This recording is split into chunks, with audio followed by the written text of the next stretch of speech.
Bonjour à tous, bienvenue dans ce nouvel épisode de Culture on Stage.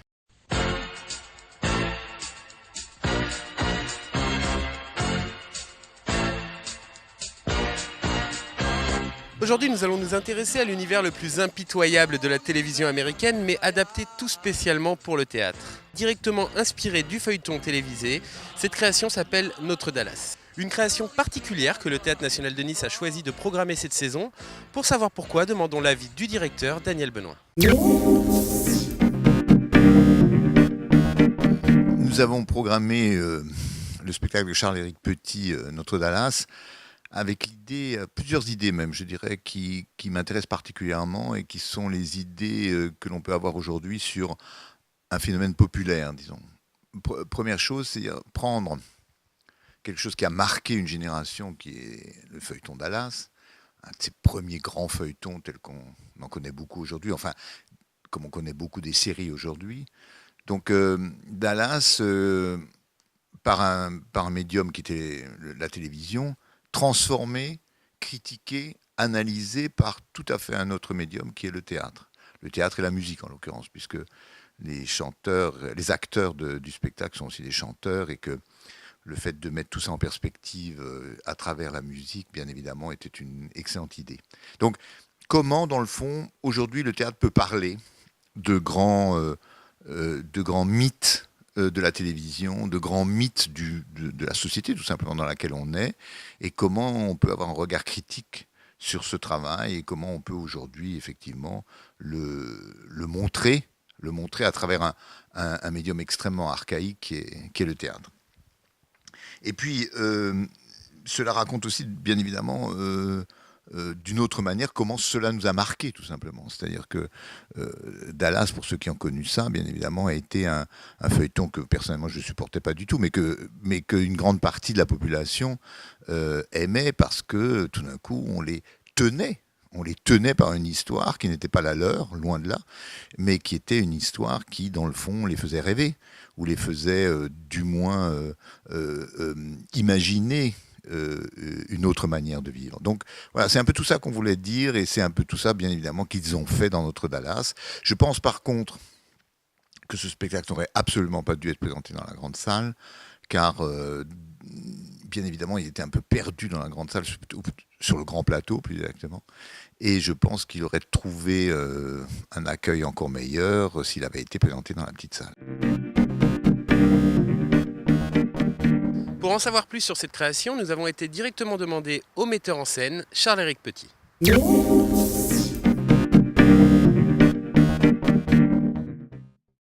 Le spectacle Notre Dallas est en fait le fruit d'un travail engagé autour de la question de l'imaginaire collectif. De cette question de savoir ce qu'on partageait tout simplement au théâtre aujourd'hui. Je pensais à l'Orestie d'Eschyle, par exemple, le fait que quand les spectateurs de l'Orestie venaient voir le spectacle, ils connaissaient l'histoire. Ils venaient et vous voyez comment est-ce que le poète pouvait s'en emparer. Ça amène un peu la question des mythes aujourd'hui. Donc est née l'idée de la fameuse série télévisée Dallas. Voilà. Et puis après, moi je ne connaissais pas cette série-là. Je connaissais pourtant la trame globale, le générique, les personnages, les fonctions. Et le phénomène me semblait suffisamment intéressant pour pouvoir s'y pencher. C'est-à-dire que cette série avait été un legs générationnel, m'avait été apporté sans que je n'en ai à aucun moment convié. Et finalement, en fait, quand je me suis intéressé à l'écriture de cette pièce et j'ai regardé, j'ai vu tous les épisodes, je me suis rendu compte en fait à quel point la trame de Notre Dallas était finalement héritée aussi d'une trame plus globale. Donc je vous parlais d'Eschyle, mais après Shakespeare évidemment, et puis les scénaristes américains, et puis voilà. Donc c'était m'a tendu un questionnement sur comment est-ce que les choses peuvent se transmettre aujourd'hui. Donc on étirait les questions d'héritage, les questions de qu'est-ce qui nous est transmis, quel monde nous est transmis, le monde de Dallas, avec toute la valeur symbolique que ça peut représenter, les années Reagan. Finalement, je voyais la pièce là ce soir, c'était la seconde soir à Nice, et je me disais que la pièce était créée en 2009, ouais, c'est ça, janvier 2009. Elle est reprise aujourd'hui. Et puis c'est dans un contexte un peu particulier. Il y a le G20, il y a les conflits. Le monde est en pleine mutation comme ça. Et et ces questions de savoir, de pouvoir, d'argent, comment est-ce que tout ça se partage, le vivre ensemble. Je me disais que tiens, que c'était ça, assez effectif aujourd'hui, c'était un bon rendez-vous. Ma volonté pour moi, c'est quand les gens sortent de ce spectacle, finalement, c'est pas d'aller donner des discours, des messages. Ça m'intéresse pas, j'ai pas de discours à faire. Et puis je suis issu d'une génération où aussi on se méfie du discours.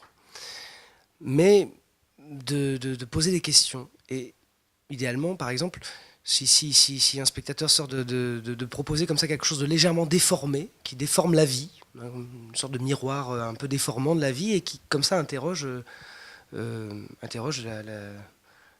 sa propre vie et où est-ce qu'on en est aujourd'hui. Ma volonté, c'est que les gens sortent un peu peut-être,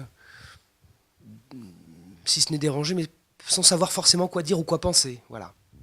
Il est évident que les metteurs en scène de ma génération, je suis trentenaire, ne regardent plus, ne voient plus les scènes comme les metteurs en scène d'avant, ne le renient pas pour autant. Un des mots de JR qui dit générer ou autocréer, voilà notre question. Il ne s'agit pas d'affirmer comme ça les choses.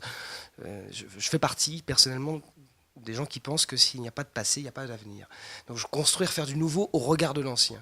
Et puis avoir conscience de cette histoire même du théâtre. Voilà. Et certes, aujourd'hui, sur les scènes, on voit Joël Pomera, qui sont déjà, c'est une génération au-dessus, qui font intervenir le cinéma et qui se permettent, par exemple, de convoquer les codes de spectateurs de théâtre. Parce qu'on est aussi, on n'est plus seulement des spectateurs de théâtre, mais on est aussi des spectateurs de cinéma et des spectateurs de télévision. Et moi, dans l'écriture, je cherche à combiner cette chose-là, à convoquer, à rassembler, à faire en sorte que quelque chose émerge d'une nouvelle écriture et qui ne peut être, qui forcément indissociable du regard du public. Alors il y a une phrase de Castoriadis que je trouve assez éloquente sur cette question, qui dit que le génie du peuple élisabétain, de Shakespeare, pardon, est indissociable du génie du peuple élisabétain, justement.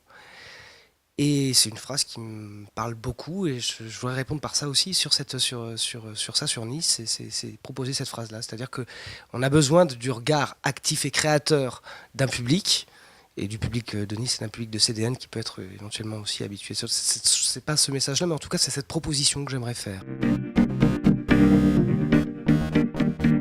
Il a eu la lourde tâche d'interpréter J.R. Ewings pour le théâtre. Nous avons été à sa rencontre. Il s'appelle Thomas Cerizola.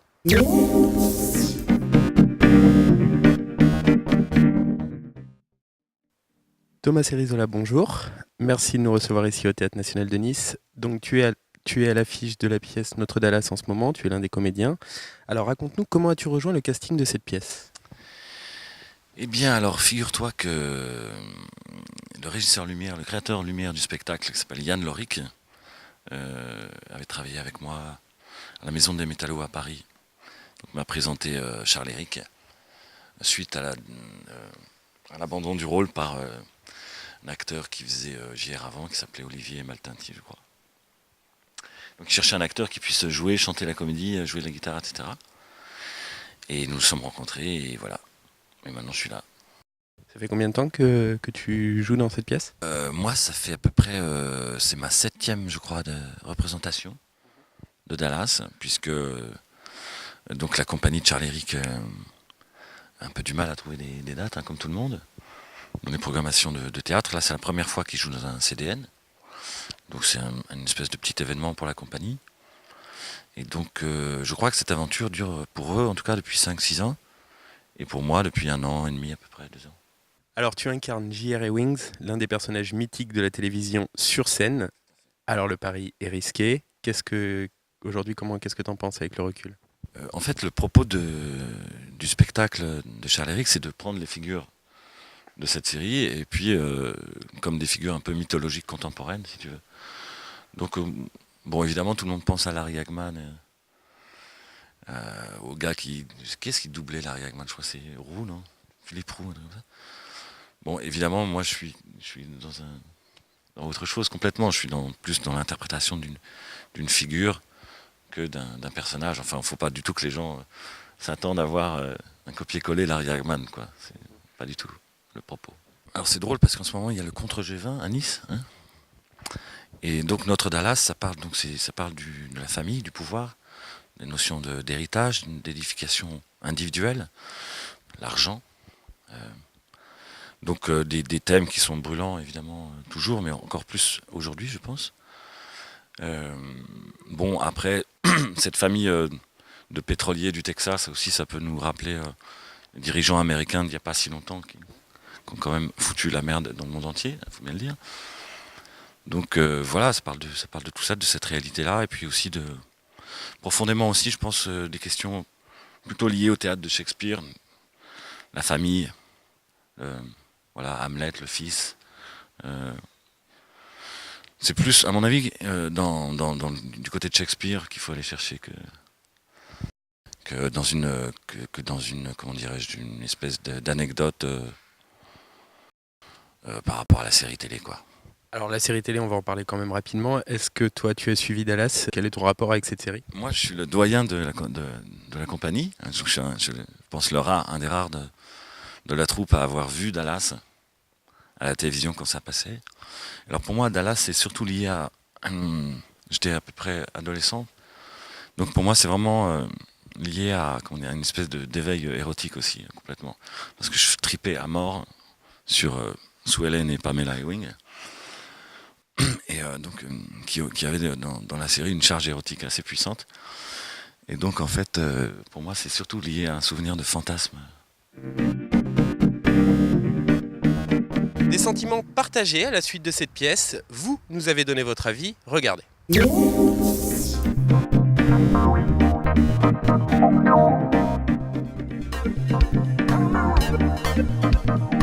J'avais entendu parler de cette pièce il y a un bon moment, au moment des abonnements, et je m'attendais pas du tout à ça parce qu'on m'avait dit que ça serait par rapport à, que ça serait la série Dallas retranscrite en tragédie grecque. Alors c'était pas trop ça. Enfin, je m'attendais pas à cet univers. Donc justement, en fait, je suis arrivé un peu en sachant que c'était sur la série Dallas, mais sans savoir vraiment ce que ça allait donner, et c'est très bien. L'ambiance, tout ça, c'était bien. Il y avait des moments ludiques, il y avait des moments intéressants. On a trouvé ça intéressant, drôle. Il y avait des scènes qui étaient super bien. Moi, j'ai beaucoup aimé. J'ai trouvé qu'il y avait un vrai univers, voilà, dans la radio, années 50, tout ça. La musique, très bien aussi. J'ai beaucoup aimé. Les chansons étaient rythmées, enfin, c'était sympa, ouais, très, très intéressant. On a trouvé ça un petit peu long quand même. On a trouvé que c'était peu éclairé, donc il faudrait qu'on se cotise pour acheter des bougies supplémentaires. Il y avait un manque d'une file. Un manque d'une file avec l'intrigue. Je trouve qu'il n'y a pas eu beaucoup de profondeur en dehors de l'histoire de Dallas. Au niveau de la comédie, j'ai pas beaucoup aimé parce que c'était très cliché.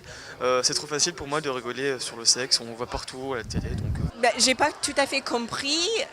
J'aimerais bien parler avec l'écrivain de pièces de théâtre pour comprendre qu'est-ce qu'il était l'objectif de tout ce qu'il a mélangé dans une pièce parce que j'ai pas suivi. Je trouvais que les acteurs étaient très bons, notamment la femme grand-mère qui était très, très sympa. Bobby Ewing était très bien aussi. Les comédiens, de très bons acteurs, vraiment. Je trouvais que les acteurs, ils jouaient bien. Les textes étaient dits sans trop de conviction. Les comédiens, ils jouaient très bien sinon.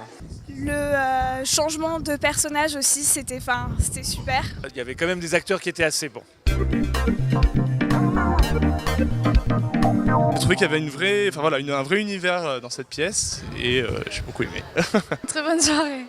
non, j'ai pas aimé, ça m'a pas emporté. Il y avait pas d'ambiance, pas de caractéristiques propres au bon théâtre. Moi, j'ai pas trop aimé. C'est pas le meilleur du théâtre de Nice. J'ai regardé mon montre énormément. Culture on Stage, c'est terminé pour aujourd'hui. Merci d'être de plus en plus nombreux à nous suivre sur azureartmedia.com. À bientôt.